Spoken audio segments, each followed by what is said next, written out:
Halo, lo apa kabar? Semoga selalu dalam keadaan sehat walafiat, tetap semangat ya. Harus semangat ini. Dunia persilatan makin menarik ini. Bung Rocky, ini penobatan Jokowi oleh OCCRP ini sebagai salah satu pemimpin terkorup di dunia ini rupanya benar-benar membuat Jokowi dan para pemujanya itu panik, dan kemudian sekarang para buzzer dan pembelanya mencoba mendowngrade OCCRP. Ini bahkan yang saya terkejut, ketua PBNU ya, sekelas ketua PBNU ya, ya takut pun ikut-ikutan mempertanyakan dan menilai sebuah OCCRP ini sebagai lembaga yang tidak kredibel, dan katanya kalau di Belanda banyak lembaga-lembaga semacam itu, karena itu ya hasilnya juga tidak kredibel. Terlihat makin konyol argumen dari para pendukung Jokowi tentang keputusan dari OCCRP itu tuh. Mereka boleh mempersoalkan bahwa OCCRP tidak punya data tentang keputusan pengadilan yang menghukum Jokowi. Lah justru dengan temuan-temuan OCCRP itu dimungkinkan suatu waktu nanti Jokowi diadili, kan begitu cara berpikirnya kan. Jadi tidak mungkin ketika Pak Jokowi memerintah lalu ada keputusan pengadilan menuduh Jokowi itu korupsi. Itu konyol cara berpikirnya tuh. Jadi ketika beliau sudah lengser, maka ada kesempatan untuk mengingat kembali laporan dari Ubaidillah Badrun. Dr. Ubed melaporkan kasus gratifikasi, kasus pencucian uang yang tidak pernah diproses di KPK tuh. Orang akan mengingat bagaimana Jokowi menipu publik, pemerintahannya menipu publik dengan mengatakan bahwa tidak ada Indonesia mengekspor nikel ke Cina itu dalam bentuk barang mentah, dan Cina bilang ada, itu 5 juta ton justru. Itu kan semacam manipulasi itu, dan itu yang kita sebut sebagai korupsi. Kemana kalau begitu uang hasil ekspor itu? Dan kita tahu bahwa Presiden Jokowi memanipulasi konstitusi untuk meloloskan Gibran tuh. Semua itu adalah definisi tentang korupsi. Ada cari aja di ChatGPT dan akan dijawab oleh ChatGPT. Dan semua yang kita maksud dengan korupsi itu didokumentasikan dengan baik di dalam laporan-laporan LSM Indonesia tuh. Jadi kalau dikatakan bahwa OCCRP itu hanya melakukan survei, memang dia hanya menerima opini publik, opini rakyat Indonesia tuh, dan itu yang kemudian diputuskan untuk menaruh Presiden kita Joko Widodo di dalam 5 besar koruptor dunia itu kan. Halo, Assalamualaikum warahmatullahi wabarakatuh. Terima kasih sudah kembali di channel Kedua Reaction.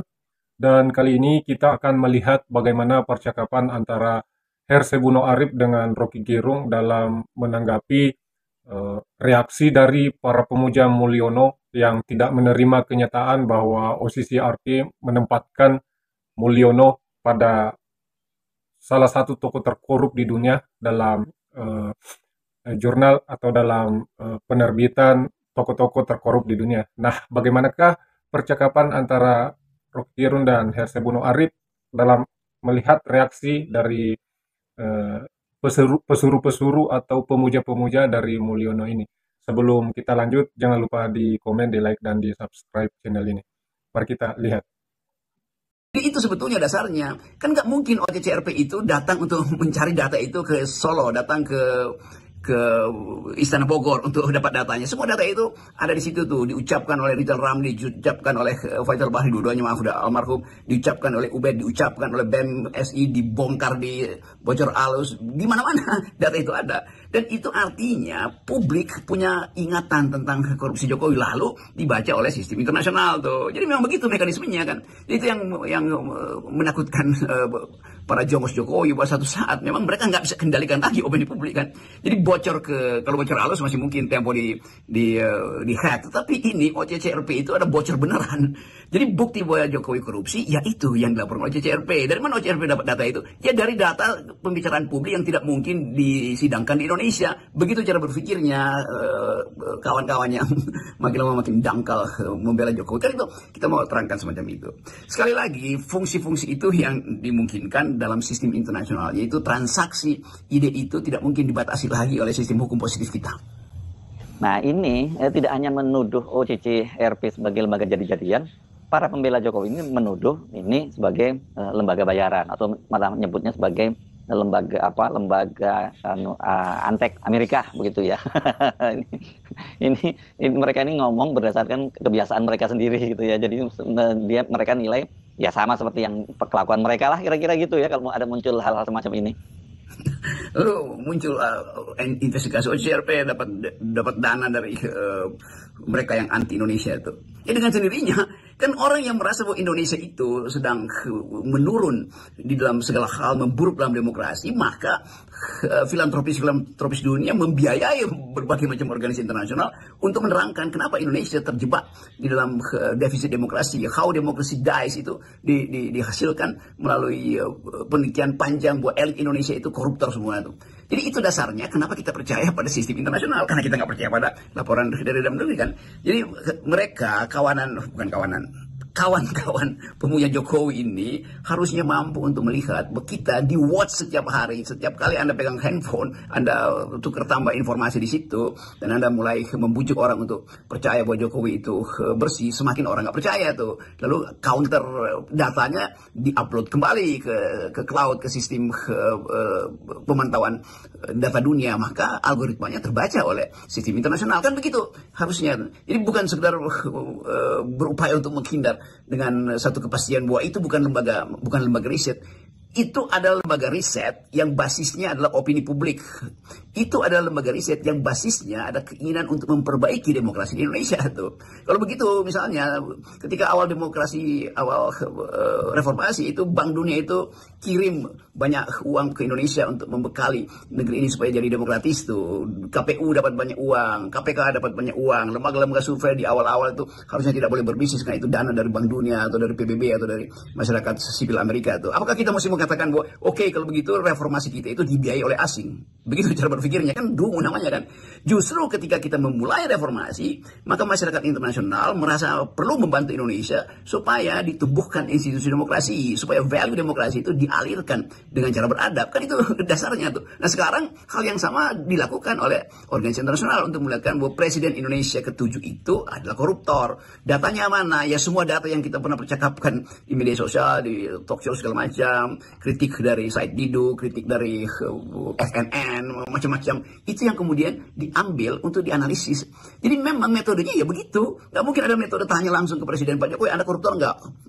Atau sebagian Menteri Jokowi ditanya oleh OCCPR, itu dia baru mau mengajukan visa, dia udah pasti ditolak. Itu dasarnya tuh. Jangan dungu melihat transaksi informasi dunia, itu dasarnya. Dan kalau kita baca literatur macam-macam, baca Noam Chomsky, baca dulu Richard Robinson, lalu baca di awal Orde Baru Indonesian Tragedy yang ditulis oleh Brian May, laporan-laporan tentang keadaan Indonesia di masa Orde Baru, dan itu hal yang sama ketika kita masuk pada era reformasi. Keterbukaan itu udah ada di depan mata kita tuh.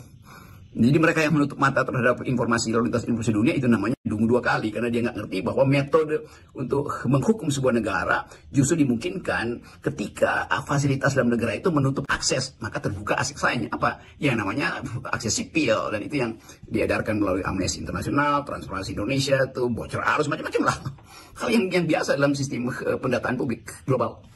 Ini macam-macam modusnya, itu soal bayaran, soal metode dan sebagainya gitu yang mereka persoalkan. Pokoknya apapun caranya ini dibuat lembaga ini kesannya nggak kredibel gitu ya. Saya pikir ini karena kebiasaan Jokowi dan para buzzernya ya, biasa main-main lah misalnya dengan lembaga survei. Jadi mereka nganggap bahwa OCCRP yang mirip-mirip lembaga survei yang bisa diusing gitu oleh Jokowi. Tapi ini kita ngomongin tidak semua lembaga survei begitu loh ya, di Indonesia itu masih ada kok lembaga-lembaga survei yang kita nilai ini kredibel. Yang kita sebut lembaga survei ini adalah lembaga survei yang juga jadi pemuja Jokowi dan sekarang sebagian dapat jabatan di pemerintahan. Karena membaca keresahan di Indonesia, OCCRP menerangkan kembali metodologinya tuh, bahwa itu memang bukan survei tatap muka, bukan data yang diambil dari Indonesia, tetapi kompilasi dari pengetahuan dunia tentang Indonesia melalui keprihatinan dan protes masyarakat sipil. Dan karena itu diterangkan di dalam situs OCCRP. Lalu oleh buzzer Jokowi menganggap, lah OCCRP udah batalkan itu, OCCRP malu, maka mereka cabut pernyataan itu. Loh, pernyataan itu ada di situ, bahkan diterangkan lebih lanjut tentang metodologi. Begitu cara menganalisis. Jadi nggak ada yang hoax di situ. Yang hoax adalah mereka yang tidak ingin mengetahui asal usul dari penelitian OCCRP yang isinya adalah jurnalis independen, jurnalis investigasi itu. Lalu protes lagi, masa percaya pada jurnalis? Loh, kalau nggak percaya pada jurnalis artinya nggak percaya pada demokrasi, karena jurnalis itu ada pilar keempat demokrasi. Bahkan ketika semua pilar yang utama itu eksekutif, legislatif, yudikatif tidak lagi bekerja, orang percaya pada jurnalisme di situ cara melihatnya tuh. Jadi jangan jadi jongos kedunguan lah itu. Kalau udah dungu ya udah nggak apa-apa, tapi membaca satu fakta dan dihubungkan dengan teorisasi, diterangkan lagi dengan paradigma yang sedang diedarkan di Indonesia bahwa rejim Jokowi betul-betul buruk di dalam pemerintahannya itu. Dan bahkan PDIP yang pernah mengasuh Jokowi mengatakan dia memang buruk. Ini apalagi alasannya itu kan, yang berumah di PDIP yang kemudian dikeluarkan dari PDIP itu penanda dibaca juga oleh sistem internasional, oleh jurnalis internasional, bahwa memang Jokowi melakukan hal yang buruk. Apa itu yang buruk bagi seorang pemimpin? Ya korupsi, apalagi ya memanipulasi konstitusi, apalagi ya semua perbuatan tercela itu sudah dibaca dengan baik dalam algoritma dan dengan memastikan bahwa opini rakyat Indonesia itu harus dihormati. Tapi nanti ada bantahan ya, tapi Pak Jokowi kan masih diterima oleh 80% likability, 80% menganggap Jokowi itu adalah putra terbaik. Iya, tetapi fakta internasional mengatakan lain. Jadi boleh aja, nggak ada soal kan. Anda mau percaya mana tuh? Yang penting ada fakta. Kita hormati mereka yang menganggap bahwa Jokowi masih diterima oleh 82% rakyat Indonesia. Hasil survei dari lembaga-lembaga yang kita tahu diongkosi juga oleh Jokowi. Oke, kita anggap aja bahwa walaupun kita tahu itu palsu angkanya 82%, tetapi oke, kita anggap itu bagus. Tetapi fakta baru atau fakta tandingan juga harus kita hormati, bahwa dunia menganggap Jokowi itu adalah pemenang, kendati tidak menang pertama, tapi dinominasikan sebagai pemimpin yang buruk. Kan itu dasarnya kan. Oke, itu tadi percakapan antara Hersebuno Arip dan Rocky Gerung mengenai bagaimana reaksi dari para pendukung Mulyono menanggapi terpilihnya pujaan mereka menjadi salah satu tokoh terkorup di dunia, dan mereka bereaksi tidak menerima kenyataan, bahkan mengatakan bahwa OCC API ini adalah sebuah lembaga abal-abal yang tidak bisa dipertanggungjawabkan, yang bahkan bisa dibentuk oleh banyak orang atau banyak negara untuk menjadi buzzer atau menjadi media bayaran. Begitu pembelaan dari para pemuja Jokowi menutupi kenyataan bahwa memang benar Jokowi adalah salah satu tokoh yang dinominasikan sebagai tokoh terkorup di dunia. Namun apa yang disampaikan oleh basar-basar ini, pemuja-pemuja Jokowi ini, kemudian ditanggapi dan dimentahkan oleh Rocky Gerung dalam diskusinya dengan Hersebuno Arip. Bahkan Rocky Gerung mengatakan bahwa pemuja Jokowi ini jangan juga terlalu menjadi jongos kedunguan melihat data-data informasi seperti ini.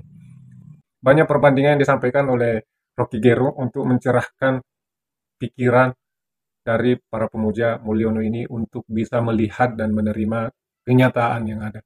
Nah, untuk kawan-kawan penonton, jika kalian punya pendapat, silahkan tuliskan komentar dan pendapat kalian di kolom komentar. Sekali lagi, terima kasih sudah menonton. Wassalamualaikum warahmatullahi wabarakatuh.